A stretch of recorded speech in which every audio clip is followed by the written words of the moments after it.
ছেলেকে দেওয়া একজন বাবার আদর্শ উপদেশ। ১. জুতা সেলাই বা রং করতে চাইলে মেরামতকারীর দোকানের সামনে পা বাড়িয়ে দিও না, বরং জুতা খুলে নিজে একবার মুছে দিও। ২. কখনো কাউকে কামলা, কাজের লোক, বুয়া বলে ডেকো না। মনে রেখো, তারাও কারো না কারো ভাই, বোন, মা, বাবা। তাদেরকে সম্মান দিয়ে ডেকো। ৩. বয়স, শিক্ষা, পদ বা পদবীর দিক দিয়ে কেউ ছোট হলেও কখনো কাউকে ছোট করে দেখো না, নাইলে তুমি ছোট হয়ে যাবে। ৪. পড়াশোনা করে জীবনে উন্নতি করো, কিন্তু কারো ঘাড়ে পা দিয়ে উপরে ওঠার চেষ্টা করো না। ৫. কাউকে সাহায্য করে পিছনে ফিরে চেয়েও না, সে লজ্জা পেতে পারে। ৬. সবসময় পাওয়ার চেয়ে দেওয়ার চেষ্টা বেশি করো, মনে রেখো প্রদানকারীর হাত সর্বদা উপরে থাকে। ৭.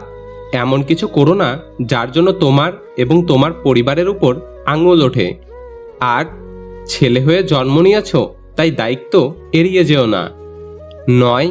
তোমার কি আছে তোমার গায়ে লেখা নেই, কিন্তু তোমার ব্যবহারে দেখা যাবে তোমার পরিবার কোথায় আছে। ১০. কখনো মার কথা শুনে বউকে এবং বউয়ের কথা শুনে মাকে বিচারের কাঠগড়ায় দাঁড় করিও না। ১১. কারোর বাসায় নিমন্ত্রণ খেতে গেলে নিজের বাসা থেকে দুমুঠো ভাত খেয়ে যেও, অন্যের পাতিলের ভাতের আশায় থেকো না। ১২. কারোর বাসার খাবার নিয়ে সমালোচনা করো না, কেউ খাবার ইচ্ছে করে অসাৎ করার চেষ্টা করে না। ১৩. বড় হবার জন্য নয়, মানুষ হবার জন্য চেষ্টা করো। ১৪. শ্বশুর কিংবা শাশুড়িকে এতটা সম্মান দিও যতটুকু সম্মান তোমার বাবা মাকে দাও, এবং তাদের প্রতি এমন আচরণ করো যাতে করে তাদের মেয়েকে তোমার বাড়ি পাঠানোর জন্য উতাল থাকে। ১৫.